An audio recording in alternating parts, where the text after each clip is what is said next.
Minutes marinate பண்ணியாச்சு. ஓகேவா? ஃப்ரிட்ஜில் வச்சு மசாலா போட்டு இதில் வந்து கரம் மசாலா, அப்புறம் என்ன போட்டோம், சில்லி பவுடர் போட்டோம், கொரியாண்டர் பவுடர் போட்டோம், சால்ட்டு, அப்புறம் டர்மரிக் பவுடர், தயிர், கர்ட் சொல்லிட்டேன். அப்புறம் என்ன போட்டோம், அவ்வளோ சால்ட் போட்டோம். இதெல்லாம் போட்டு நல்லா ஒரு ஹாஃப் அன் ஹவர் வந்து ஃப்ரிட்ஜில் மேரினேட் பண்ணி வச்சுட்டேன். இந்த சிக்கன் வந்து அப்படியே அதில் போட்டு நல்லா ஒரு 10 to 8 minutes நல்லா குக் பண்ணும். சரியா? ஓகேவா? போட்டுருவோமா?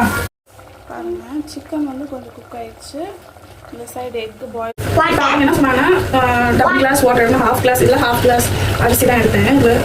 டபுள் கிளாஸ் வந்து இதில் வாட்டர் ஊற்றிதான் நாங்கள். அப்புறம் இன்னும் கொஞ்சம் எக்ஸ்ட்ரா வாட்டர். இப்போ அரிசி ஊற வச்ச அரிசி அதில் அப்படியே போட்டுருவோம். போட்டு மிக்ஸ் பண்ணுவோம். அரிசி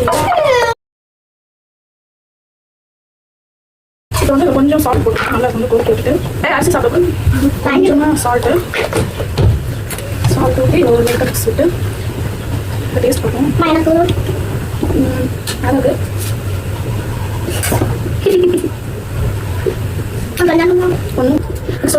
ஹாஃப் லெமன் இது கொஞ்சம்.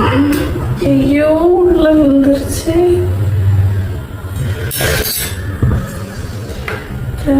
போட்டு நைஸாக அரிசியை சாப்பிட்டுருக்கேன். அரிசி தெரியும் பாருங்க, அரிசி சாப்பிட்டு நைஸா. ஓகே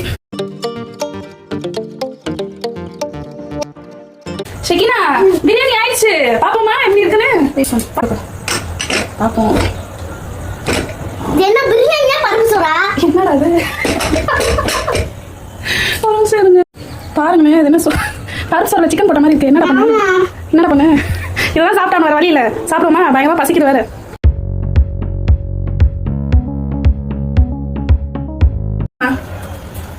செக்கினா நீ டெஸ்ட் பண்றியா? நீ உட்காரு, ஊட்டி விடுவா. செக்கினா தான் பாப்பா பிரியாணி கிட்டுச்சு. டேஸ்டாக நல்லா இருக்கு, பிரியாணி நல்லா இருக்கு. தண்ணி மட்டும் கொஞ்சம் இதாயிடுச்சு. இப்போ செக்கினா சாப்பிட்டு பார்ப்போம். இப்படி முன்னாடி வா, தெரிய மாட்டேன். இப்படி வா முன்னாடி. எப்படி இருக்கு? சூப்பரா நல்லா இருக்கா? தண்ணி மட்டும் கொஞ்சம் அதிகமாயிடுச்சா? நல்லா இருக்கா?